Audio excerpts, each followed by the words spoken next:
O programa que você vai ouvir agora é uma produção independente. Os fatos e opiniões aqui expressos são de responsabilidade de seus realizadores.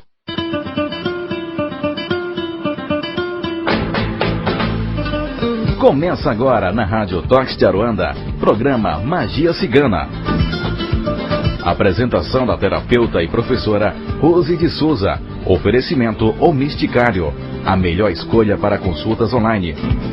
Acesse www.omisticario.com.br. Boa tarde, ouvintes da Rádio Toque de Aruanda. É com muito prazer que hoje damos início ao primeiro programa Magia Cigana em Entrevista. E hoje o nosso convidado, o número 1 do programa Magia Cigana, que vai abrir a nossa oração, que sempre iniciamos o programa Magia Cigana com uma oração. Seja muito bem-vindo, professor Alexandre Comino, e por favor, inicie o programa. Muito obrigado, Rose. Obrigado pela oportunidade, pelo convite e por essa honra de estar aqui nesse programa número 1, no período da tarde, do programa Magia Cigana. E vamos à nossa oração, evocando e invocando, vamos todos nós agora nesse momento, evocar e invocar a Deus, Pai, Criador de tudo e de tudo, sua lei maior e sua justiça divina, nossos pais e mães orixás. Nós pedimos que estejam à frente, atrás, na direita, na esquerda, em cima, embaixo, em torno à direita, em torno à esquerda, nos envolva em vosso poder, em vosso axé. Que nossos pais e mães orixás nos inspirem, nos amparem, nos orientem e nos guiem aqui, agora e sempre, que o poder e a força dos mirantes, bosques e campinas, dos rios, do mar, das lagoas, cachoeiras, do Campo Santo, do mar, dos caminhos e encruzilhadas por meio de nossos pais e mães orixás, se faça presente em nossas vidas. Que nossos mentores e guias possam falar em nossos corações, em nossa mente e por meio de nossas bocas aos nossos irmãos, que assim seja. Assim será. Boa tarde, Alan. Boa tarde, professor, tudo bem? Graças a Deus, sim. Boa tarde, Boa tarde, meu irmão. É um prazer estar aqui com você, viu? E com a Rose. O prazer é totalmente nosso, é muito bom poder levar aos nossos irmãos do mundo todo um pouco mais de conhecimento de pessoas que realmente trazem uma bagagem hoje concreta para dividir com todo mundo essa experiência maravilhosa, que é o Alexandre Comino, escritor, sacerdote. E o programa realmente está maravilhoso, né, professora? Sem dúvida alguma. Já com perguntas, tá? Então, quem quiser enviar as suas perguntas também podem enviar para o MSN da professora. Os ouvintes que já conhecem já o MSN é o mesmo, tá? É carmenromani@hotmail.com. Mandem as suas perguntas à vontade, que o Alexandre Comino está também à disposição para responder as perguntas. Hoje, escritor do livro A História da Umbanda, livro maravilhoso, realmente hoje temos muitas questões sobre o livro. Tá? Então o Alexandre vai dividir com a gente essa experiência bacana. Muito bom, eu só tomarei a liberdade de perguntar como que é o e-mail da professora Rose, para quem quiser mandar pergunta agora, ou entrar em contato também. carmenromani@hotmail.com. Então tá bom, porque eu mandei o e-mail divulgando também e acredito que nem todos têm esse contato, né? Exato. Mas pode adicionar agora e sejam muito bem-vindos. E pode mandar perguntas, pode mandar a sua solicitação, que você está conectado e quer falar conosco. Se aparecer alguma dúvida durante, pode mandar que está por aqui. Então tá, estou à disposição. Bacana. Estamos à disposição. Então, vamos começar assim, professor. Como nós já havíamos assim combinado um pouquinho antes aqui nos bastidores, fala um pouquinho de você. Como foi o chamado seu para Umbanda? Bom, então, meu nome é Alexandre de Oliveira Comino. E eu venho de uma família espírita que seguia a doutrina de Kardec. Então, desde criança, eu aprendi essa doutrina, essa filosofia e frequentei centros espíritas com a minha mãe. Minha avó já era espírita também e era benzedeira. Eu Eu mal conheci minha avó. Minha avó desencarnou, eu era muito criança, eu tinha algo em torno de uns 3 anos. Então a única coisa que eu sabia da minha avó é que ela também era espírita, que ela era benzedeira, havia ensinado minha mãe a benzer. E desde criança eu frequentei então centros espíritas com a minha mãe, que a vida inteira minha mãe fez aqueles cursos de médios de 5 anos, de 8 anos, e antes de terminar um ela já entrava em outro, e lá ia eu acompanhando ela, assistindo palestra, fazendo curso de jovens, estudando, sempre estudando, lendo a obra de Kardec, a obra de Chico Xavier, até que em 1995 eu conheci a Umbanda. Antes de conhecer a Umbanda, eu conheci um senhor chamado Seu Expedito, perto de onde eu trabalhava. Esse senhor carregava papel, e no mesmo lugar onde eu tomava café, ele tomava cerveja. E todo dia de manhã ele estava ali, era um catador de papel, e todo dia ele catava o papel uniformizado, todo muito alinhado, barba feita, cabelinho branco, penteado. Era uma figura muito peculiar, assim, era quase uma entidade encarnada. E me chamava atenção. Em algum momento ele perguntou qual era a minha religião. E eu falei para ele que era espírita. E ele me disse que eu não era espírita, que eu era um bandista. Que ele estava vendo um caboclo do meu lado, estava vendo uma criança, e que eu estava enganado, que eu não era espírita. Que eu era um bandista. Eu falei para ele, olha, eu sou espírita, minha mãe é espírita, minha avó é espírita, eu nem conheço esse Umbanda que o senhor está falando.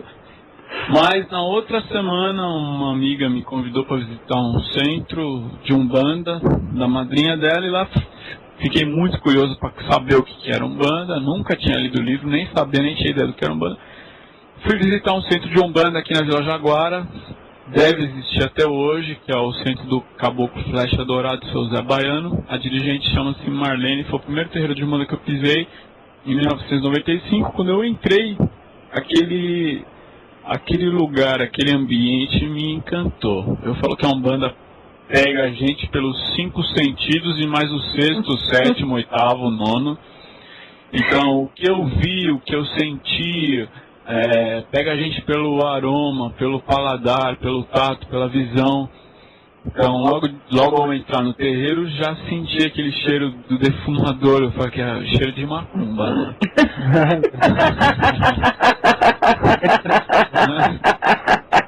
Na hora que eu senti aquele cheiro, eu já fiquei encantado, porque em centro espírita você não tem isso que na Umbanda eu considero uma riqueza, né? Que é a liberdade de usar um defumador, um altar, muita planta, muita flor, e logo que começa um ritual, o ritual também tem uma força, a força do ritual é algo impressionante. A liturgia, a forma como o ritual é organizado, eu sou apaixonado pelo toque de atabaque. A hora que começou a tocar o atabaque, eu, de alguma maneira, naquele momento eu fui encantado pela religião de Umbanda, mas não passei a frequentar esse terreiro. Alguns dias depois, essa amiga começou a incorporar em casa, e pelas entidades que trabalhavam com ela, eu fui convidado para a gente abrir um terreiro. E ninguém sabia o que era Umbanda. Então assim começou minha caminhada espiritual na Umbanda. Eu não sabia, eu já tinha uma vivência no espiritismo. E ali começou a minha trajetória na Umbanda sem saber o que era Umbanda. Essa amiga também não sabia, mas ela incorporava entidades, que era o Caboclo, o Baiano, o Preto Velho. E eles diziam, nós vamos fazer um trabalho de Umbanda e queremos saber se você vai fazer parte. Eu fiquei muito impressionado com o que estava acontecendo ali, já estava encantado pela Umbanda, e a gente começou um trabalho de Umbanda.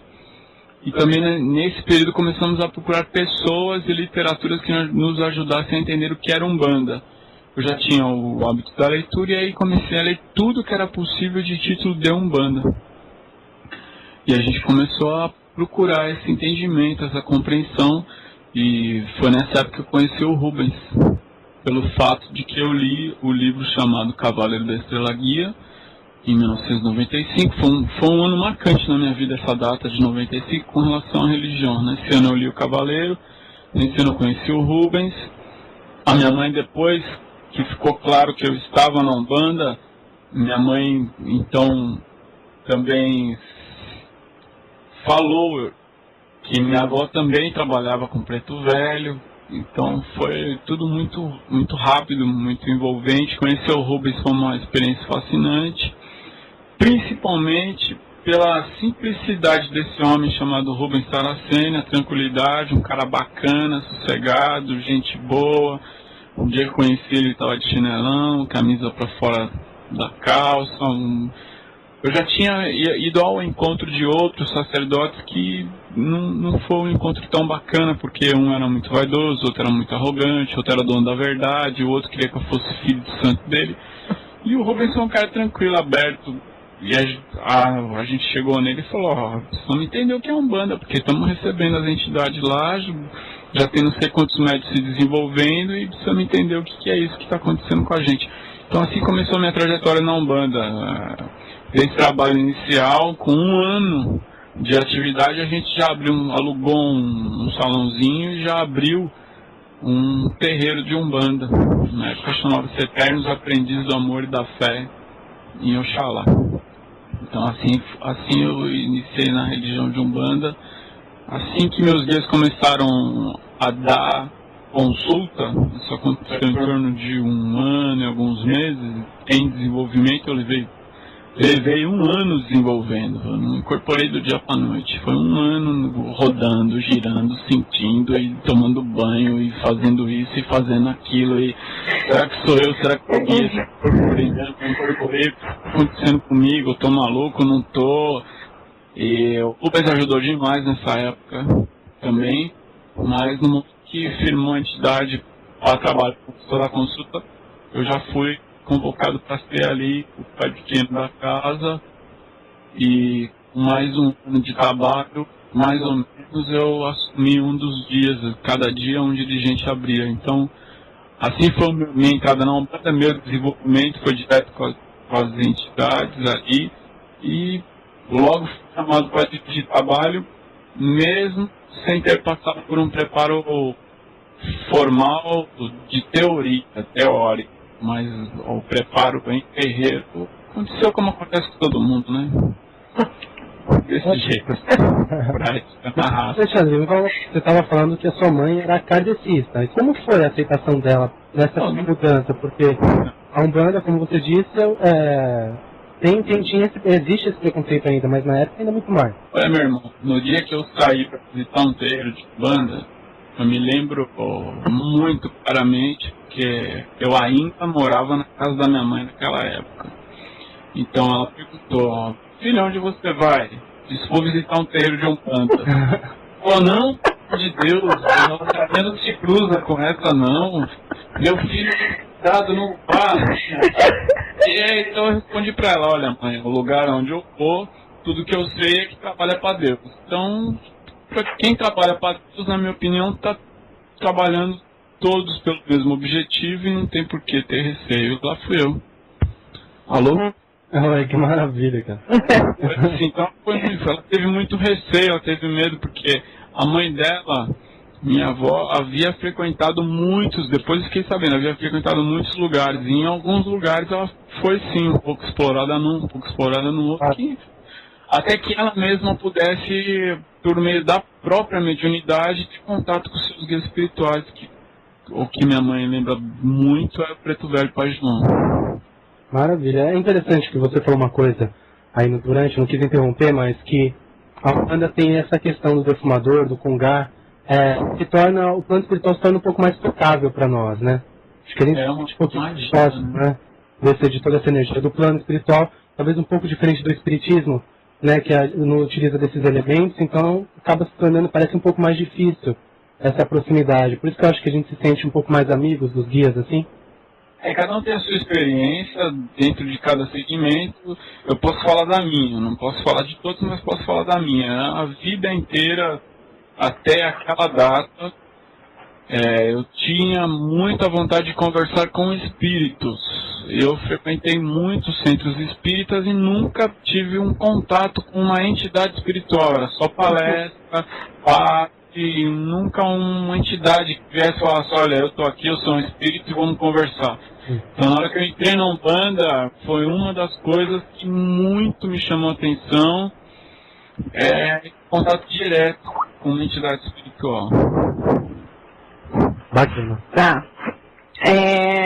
Assim, professor, hoje eu conheço a sua mãe, hoje eu sei que é aquela toda a interação, ela gosta, ela curte, né? Para quem não sabe, eu fui aluna do professor Alexandre Comino. Então, assim, hoje a tua família é umbandista ou continua você trazendo esse traço, umbandista, claro, forte, trazendo todos esses conhecimentos, a sua mãe Kardec, ou todos se tornaram umbandistas? Eu também. Primeiro assim, pode me chamar só de Ale. Tá bom? Só Alexandre, fico mais à vontade. Tá. Minha mãe é umbandista. Meu pai sempre foi universalista, mas nunca gostou assim de frequentar nenhuma religião. Então hoje, meu pai frequenta o terreiro quando ele sente que ele deve ir lá passar por uma limpeza, alguma coisa, mas meu pai não é um frequentador assíduo. Então minha mãe se tornou umbandista, eu tenho minhas duas irmãs. E minhas duas irmãs também não frequentam muito a religião. Então essa dedicação que eu tenho é uma dedicação muito mais minha mesmo. E da família, quem frequenta é minha mãe, quem mais frequenta mesmo. Que se tornou umbandista, né? E as minhas irmãs nunca foram muito... Na época que a gente era em centro espírita, quem ia com a minha mãe era eu. Então minhas irmãs não iam muito. Meu pai nunca ia. Então talvez uma relação espiritual que fosse mais relacionada entre eu e a minha mãe. E que, como tantas outras pessoas, minhas irmãs e meu pai não sentem essa vontade de ter uma frequência semanal ou diária com a religião. E eu entendo que isso deve ser respeitado. É assim que eu vejo. É como todas as casas, né? Como todas as casas. É como a família. No terreiro também. No terreiro, no colégio. A gente tem muitas esposas que vêm, o marido não vem, muitos maridos que vêm, a esposa não vem, ou jovens que a mãe não vem, não frequenta, mas eu acho que o bacana é respeitar. A minha opção e minha religião, desde o início, no começo minha mãe assustou, mas sempre foi muito respeitado. Na minha vida, todas as minhas opiniões.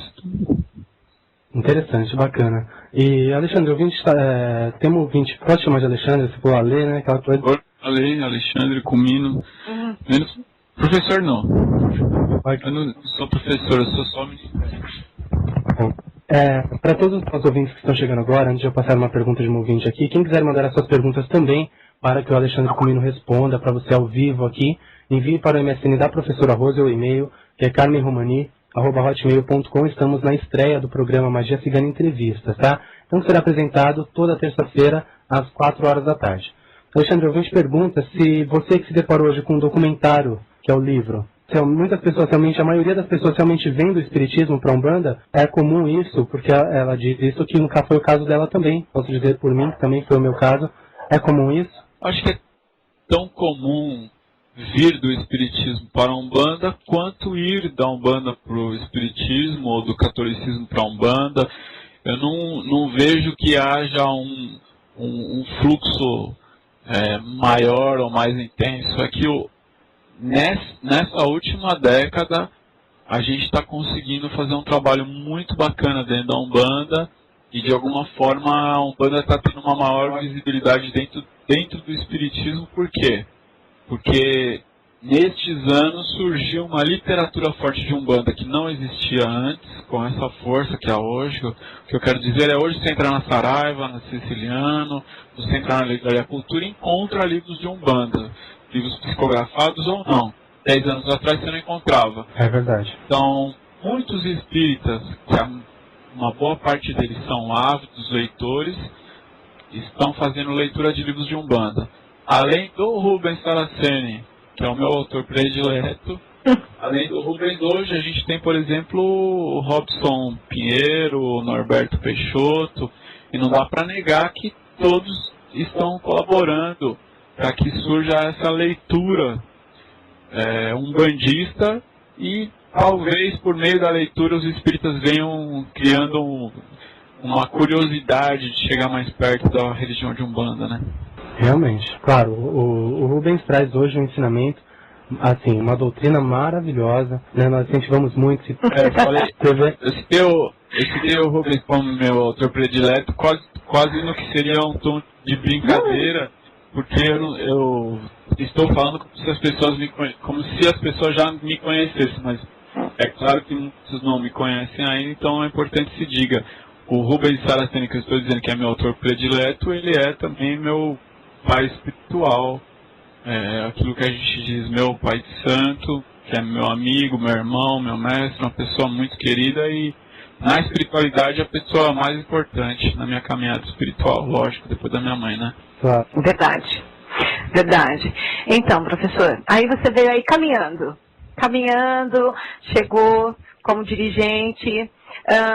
Você sentiu, como muitas pessoas sentem, a necessidade de trazer este conhecimento? Porque, assim, aqui em São Paulo deve ter vários colégios que, vamos dizer assim, vem do professor Rubens do colégio, Pai Benedito de Aruanda, e você sentiu da mesma forma a necessidade de começar esse seu trabalho, formiguinha, e daí ir expandindo para aqui. Hoje nós sabemos que você está com um curso online, então esse trabalho que você começou, você sentiu essa necessidade, porque você começou, jogou na fogueira. Então, eu comecei a estudar com o Rubens, logo que conheci o Rubens em 95, eu fui uma palestra dele. Imediatamente a gente se tornou amigo, muito próximo, e comecei a querer entender o trabalho que o Rubens vinha fazendo, e ele, naquela época, já me falou, olha, Ali, eu já psicografei mais de 60 títulos. Naquela época ele só tinha publicado 5, que é o Guardião da Meia-Noite, o Ancestral Místico, o Hashmeir, o Cavaleiro da Estrela Guia, e estava publicando um bando Ritual do Culto à Natureza. Em 95 ele tinha esses títulos publicados, e ele falou, já escrevi mais de 60 e os mentores estão dizendo que esse conhecimento é para que eu passe para frente, que eu multiplique, eu tenho uma responsabilidade de passar essa informação, esse conhecimento para frente e organizar ele num formato que seja possível ensinar a quem quiser aprender, independente de ser meu filho de santo ou não. E aí surgiu, nessa virada de 95 para 96, surgiu o curso de Teologia de Umbanda Sagrada, organizado pelo Rubens Saraceni, com conhecimento que veio da espiritualidade. O Rubens já tinha um terreiro em São Paulo, tinha se mudado para o interior, estava voltando para São Paulo, e por uma exigência da espiritualidade, por uma missão, ele, antes mesmo de montar um outro terreiro em São Paulo, ele já começou a atender na própria garagem da casa dele e começou a dar aula de Teologia de Umbanda na garagem da casa dele, ali em São Caetano. E ali eu também comecei a estudar, já vinha aprendendo muito com o Rubens de forma informal e comecei a estudar nesse modelo de curso. A gente usa a palavra curso, tem gente que não entende o que vem a ser por que se usa a palavra curso, já que curso subentende para muitos uma mercantilização de algo, compra e venda de alguma coisa. A ideia de usar a palavra de curso é saber qual o modelo, o formato para ensinar qualquer coisa. Então, quando eu estou ensinando algo, isso está dentro de um método, tem um programa, tem horário certo para as pessoas se encontrarem, não tem outra palavra para definir, é um curso. Então ele montou o curso de Teologia de Umbanda Sagrada em 96. E eu comecei a estudar com ele. Cada nova turma que ele formava, lá estava eu outra vez. Eu fiz esse curso de Teologia de Umbanda umas 5 vezes com o Rubens. Acho que ele não aguentava mais ver minha cara, que ele é muito gente boa, ele não quer dizer isso pra mim, né? Mas toda a turma estava eu lá. E aí em 1999, um grupo de pessoas que estudava magia com o Rubens, e alguns deles já tinham feito teologia, me convidou para dar o curso de teologia aqui em São Paulo, para um grupo. Esse convite veio por meio do Fiore e da sua esposa, Ana Maria. Eles me convidaram para dar o curso na casa deles para um grupo que estudava espiritualidade. Eu aceitei em 1999, na mesma época, a Sandra Santos e a Ia Moraes responsável pelo... A Ia Moraes, responsável pelo Espaço Raio Dourado, e a Sandra Santos, que é presidente da UESP. Não tinha UESP naquela época. Me convidaram também para dar aula de teologia. Então eu conversei com todas essas pessoas e falei para elas, olha, se formar um grupo bacana, em vez de dar 2 turmas, a gente forma uma única turma aqui no Raio Dourado.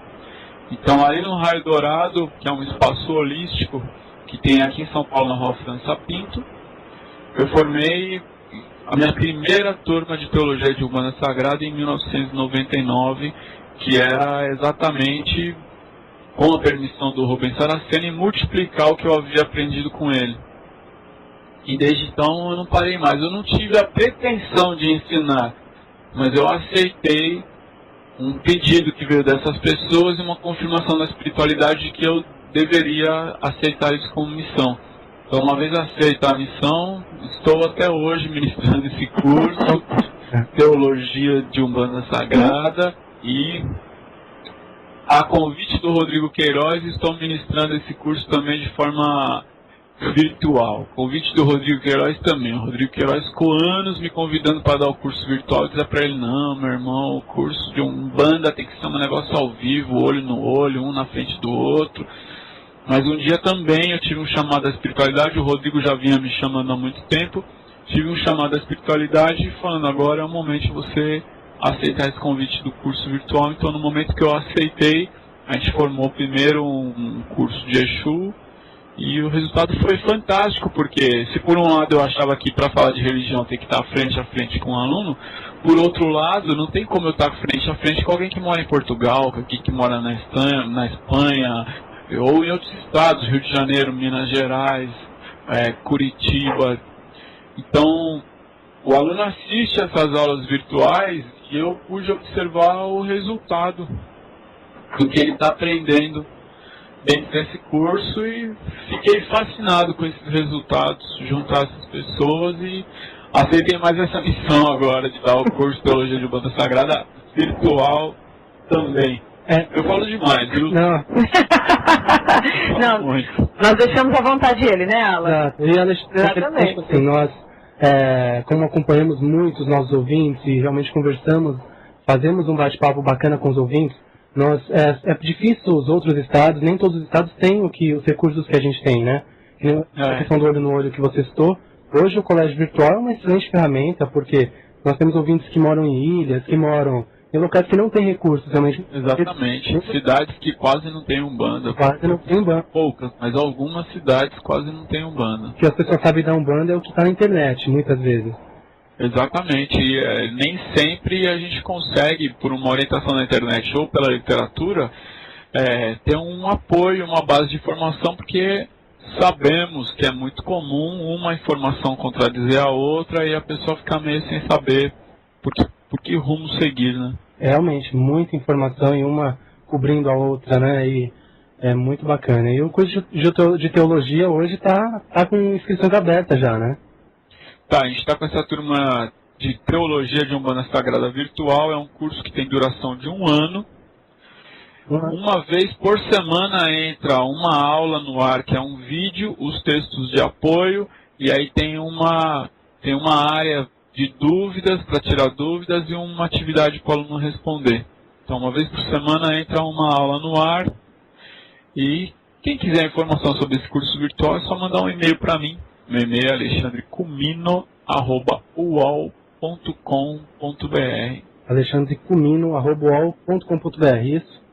É isso aí, Cumino é C-U-M-I-N-O, alexandrecumino@uol.com.br. E aí nós trocamos toda a ordem né, que havíamos combinado, né?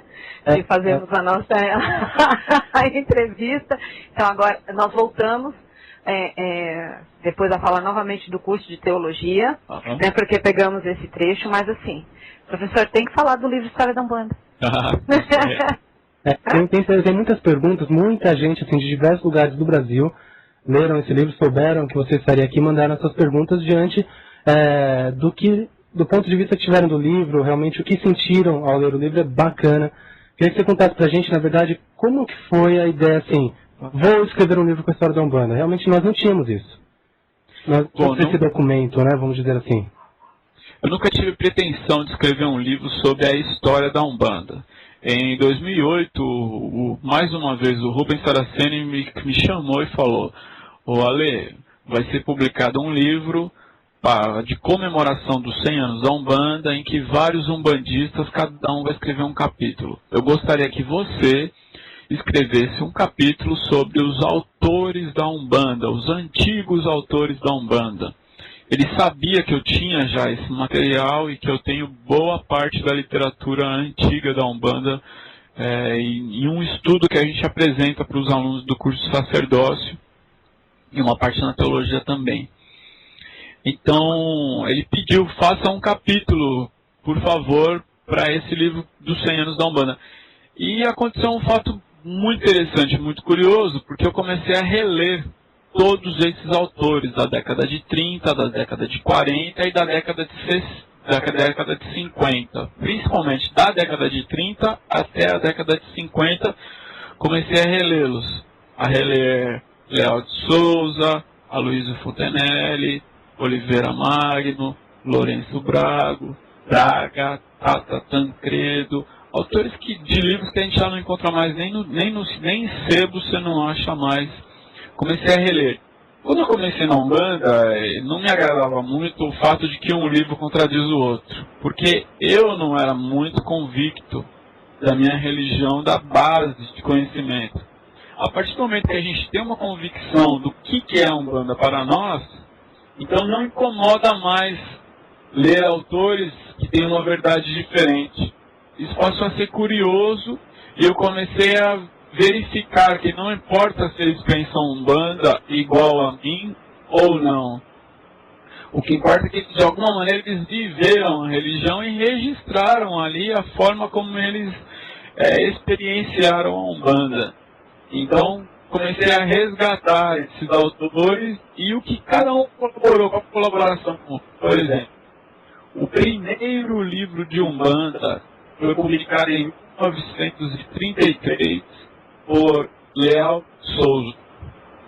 Leal de Souza era um espírita que em 1925 conheceu o Zélio de Moraes, sendo espírita na História da Piedade.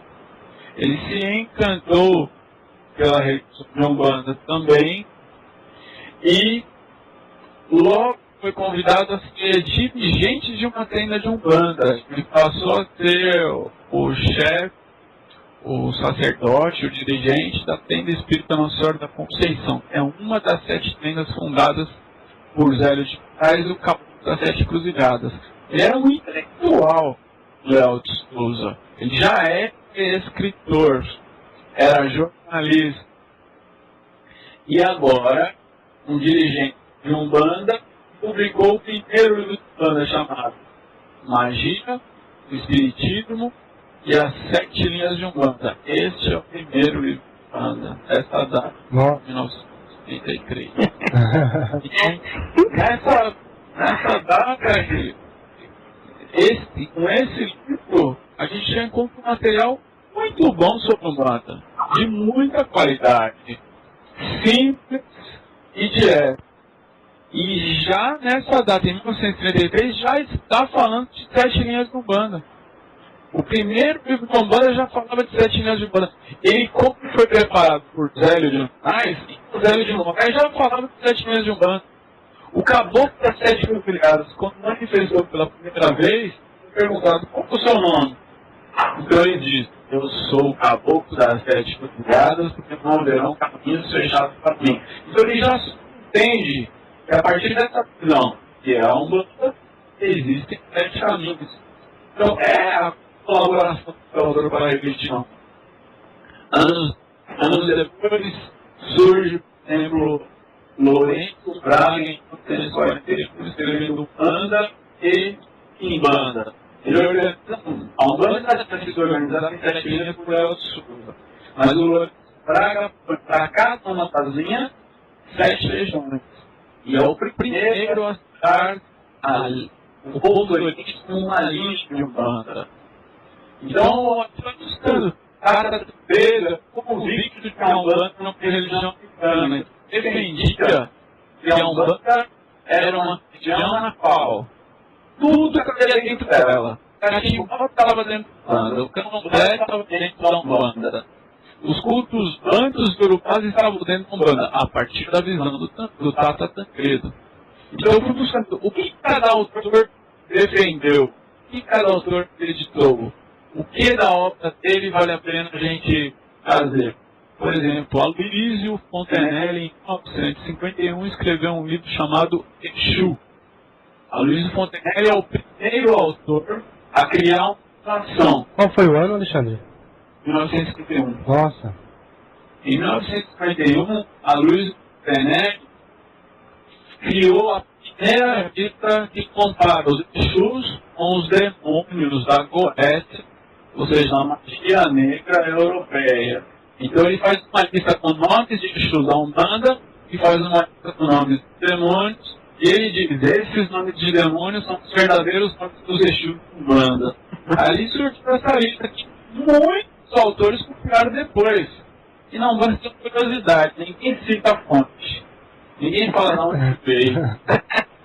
Então, é uma pesquisa de saber quem falou isso a primeira vez, quem falou aquilo a primeira vez. Por exemplo, em 1941, primeiro Congresso Nacional do Espiritismo de Umbanda, esse congresso foi uma iniciativa da primeira Federação de Umbanda, que também foi feita por ordem do Caboclo das Sete Cruzilhadas.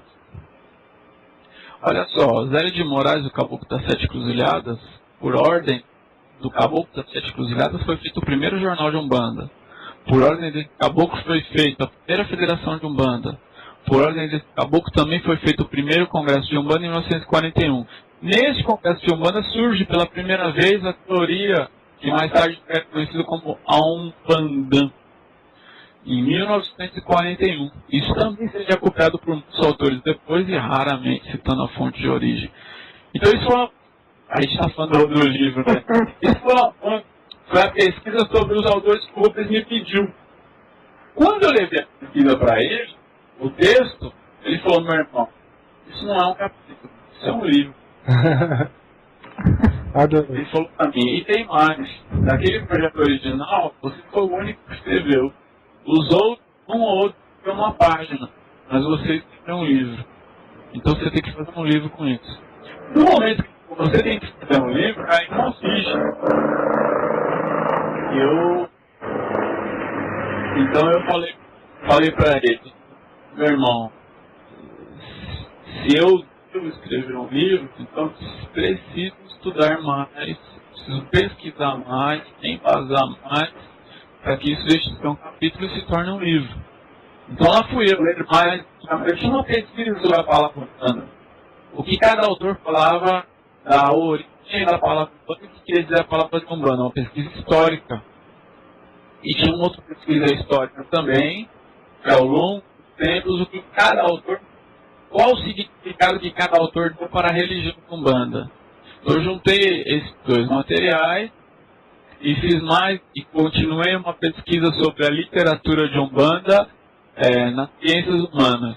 O que alguns antropólogos, sociólogos e outros zoólogos mais falaram sobre a religião de Umbanda. Juntei tudo isso, assim, lendo, estudando, organizando, a gente lê, imprime, e passei meses escrevendo todas as madrugadas, e quando achei que o material estava bacana, o Rubens acompanhou todo o processo, o material estava bacana, deu o nome, a trajetória de uma religião. Levei para a editora Magras. Quando chegou na editora, o editor, o Sr. Wagner Veneziani Costa, que é meu amigo e meu irmão Wagner, muito querido e que muito tem feito também por nossa, não, porque ele não mede esforços para publicar livros de Umbanda. O Wagner, quando eu esse material, que é o editor da editora Magras, www.magras.com.br. Ele olhou esse material e falou para mim, meu irmão, isso é história? Eu disse, então o nome deles é Umbanda. Nossa, eu quase caí da cadeira. História da Umbanda. Isso é história. O título tem que ser História da Umbanda. Então eu disse, então, meu irmão, eu preciso ler mais, eu preciso estudar mais, eu preciso crescer mais. A gente estava em 2008 e lá eu fazer uma pesquisa sobre a Umbanda ao longo dos tempos. Como era a Umbanda na década de 10, na década de 20, na década de 30, 40, 50, 60, 70, 80 e 90. E lá fui eu fazer essa pesquisa para que o livro realmente pudesse estar à altura desse título, História da Umbanda. Então comecei a fazer essa pesquisa sobre os períodos da Umbanda. Se vocês deixarem eu nessa corda aqui, eu continuo falando. Alan, você quer interromper? Eu vou interromper um minutinho assim. Então o livro aconteceu, você quer dizer, você foi fazendo um trabalho, lógico, muito dedicado, mas o livro você nem esperava que ia dar nisso, então. Em momento algum eu tive a pretensão de escrever esse livro. Ele foi acontecendo e eu fui percebendo que tinha, do meu ponto de vista, uma conspiração espiritual para que ele acontecesse. Eu me senti, em muitos momentos, eu senti o apoio, a presença, não só dos meus mentores, não só dos meus guias, mas eu tenho absoluta convicção que esses autores, que em boa parte já são desencarnados, de alguma forma eu fui ao encontro deles. Realmente esse livro é um documento da nossa religião, né, Alexandre?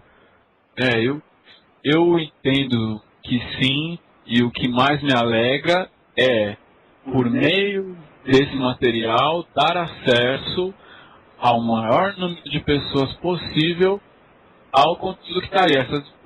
Por exemplo, a gente conseguiu resgatar entrevistas que foram feitas com o Zélio de Moraes, e entrevista que foi feita com o Caboclo das Sete Cruzilhadas, e tive a oportunidade de ouvir essas entrevistas junto com a neta do Zélio de Moraes, a Lígia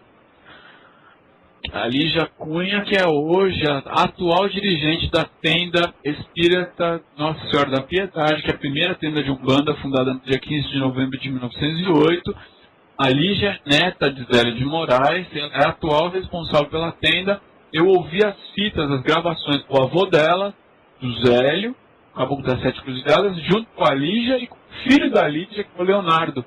Nós ouvimos tudo e corrigimos a transcrição dessas entrevistas, e é uma grande oportunidade isso estar registrado nesse livro, História da Umbanda. Alexandre, eu vou te passar duas perguntas de duas ouvintes aqui, tá? Que nós já tínhamos recebido, então vou aproveitar o tema, tá? A Michele de Santa Catarina te pergunta o seguinte: primeiro, ela te parabeniza pelo livro. Então eu gostaria de saber se a Umbanda, nos tempos atuais, mudou demais para o que era. E o que os sacerdotes mesmo mais antigos acham dessa mudança que houve, se houve realmente essa mudança. Olha só, meu irmão, irmã que faz a pergunta e todos que estão nos ouvindo. A primeira e a mais antiga tenda de Umbanda chama-se Tenda Espírita Nossa Senhora da Piedade. Ela existe até hoje. Para quem quiser visitar, fica no Rio de Janeiro, em Cachoeiras de Macacu, atravessa Zélio de Moraes. Até hoje a tenda está lá e mantém os trabalhos da mesma forma que era praticado em 1908. Então o trabalho dessa tenda é tradicional e continua igual. A Tenda Espírita Mirim, que foi fundada em 1924 por Benjamin Figueiredo, existe até hoje e é dirigida pelo seu filho, o Mirinzinho, o Mirim Pauline. Até hoje, o que era feito em 1924 é feito pelo filho do Benjamin. Aqui em São Paulo a gente tem tendas fundadas na década de 40, tendas fundadas na década de 50, que trabalham com a mesma tradicionalidade. Agora, a Umbanda é uma religião que recebeu influência do africano, influência do catolicismo, influência do espiritismo, influência do ocultismo, e ela é uma religião aberta que está sempre se reciclando. Então há tendas de Umbanda que tem uma ênfase afro, há tendas de Umbanda que são mais xamânicas, ou seja, a do índio, há tendas de Umbanda que são mais católicas, há tendas de Umbanda que são mais espíritas, mais voltadas para a doutrina de Kardec. Isso é a diversidade dentro da religião. A unidade de ter tudo isso é Umbanda. Agora, novas formas de praticar Umbanda sempre vão surgir, mas não descaracterizam o antigo. Então, entendo, a única observação que eu faço é a seguinte: em religião, isso é normal. Isso não é algo que é uma exclusividade da Umbanda. Se eu pegar o cristianismo, eu tenho o catolicismo, eu tenho o cristianismo metodista, luterano, calvinista, tudo é cristianismo. Dentro do próprio catolicismo, eu tenho, por exemplo, a maneira de ver o catolicismo a partir dos monges beneditinos, ou a maneira de ver e praticar o catolicismo a partir dos monges franciscanos. São duas formas diferentes, ou pelos dominicanos. Então, dentro do catolicismo eu tenho muitos catolicismos, dentro do cristianismo eu tenho muitos cristianismos, mas tudo é cristianismo. Eu tenho muitos catolicismos, mas tudo é catolicismo. Eu tenho muitas umbandas, que no fundo é uma única umbanda, porque tudo é umbanda. Então isso é normal. Maravilha. Bom, para os ouvintes que chegaram agora, nós estamos hoje estreando, vamos dizer assim, o programa Magia Cigana Entrevistas, e para abrir o programa de forma brilhante, Alexandre Comino está conosco, tá? Respondendo as perguntas, e quem quiser enviar a sua pergunta também para ser respondida, além das que já recebemos, enviem para o MSN da professora Rose, que é carmenromani@hotmail.com. Tá? Isso, eu tô aqui, tô respondendo aqui, tô aqui. Ah, legal. Tô quietinha, mas eu tô aqui interagindo com os internautas. Eu tô aqui nos bastidores interagindo com os internautas. Pode vir. Eu espero que essa minha resposta tenha ajudado a elucidar a pergunta da irmã. E acredito que de outros também possam ter uma dúvida parecida. Vamos então responder agora da Ludmila, Alexandre. Ela é de São Paulo. À disposição. Ela diz o seguinte: ela disse que tem um livro, A História da Umbanda, e presenteou 2 pessoas. Realmente ela elogia e diz que é muito bom mesmo. Muito obrigado pelas palavras. Ela diz assim, se você em algum momento se deparou com algo que te emocionou muito, nesse momento em que você estava colhendo as informações, algo que realmente te mexeu muito com você? Vários momentos, mas de tudo que mais mexeu comigo foi ouvir essas fitas do Zélio com a neta do Zélio de Moraes. Eu chorei, fiquei super emocionado, foi o que mais mexeu comigo, e até hoje o que mais mexe comigo é ouvir a voz do Zélio de Moraes e a voz do Caboclo das Sete Cruzilhadas incorporado no Zélio de Moraes. De todo o material que mais mexeu comigo, realmente foi isso. É impressionante a força, a determinação e as palavras do Zélio e do Caboclo. Ele fala com todas as palavras, e para quem quiser ouvir, eu vim trazer a Umbanda do Brasil, uma religião brasileira. Eu fui buscar, o Caboclo fala, eu fui buscar esse médium, eu preparei ele para que ele pudesse implantar essa religião aqui no Brasil. São palavras fortes, determinadas, diretas, não tem vacilo, não tem meias palavras, não tem dúvida no que está sendo afirmado ali. É uma coisa forte, impressionante. E as gravações são de um período que o Zélio já estava já com muita idade, muito senhorzinho já. O Zélio de Moraes desencarnou em 1975. Essas gravações começaram feitas pela Lília Ribeiro, que foi dirigente da Tulef e responsável pelo jornal Macaia. O programa que você ouviu foi de produção independente. Os fatos e opiniões aqui expressos foram de responsabilidade de seus realizadores. Toque Aruanda, a melhor sintonia afro, criando uma ligação entre o pensamento e os orixás, transmitindo com qualidade. O melhor dos toques de Umbanda e Candomblé, 24 horas no ar por dia. Não deixe de ouvir www.radiotoquesaruanda.com.br.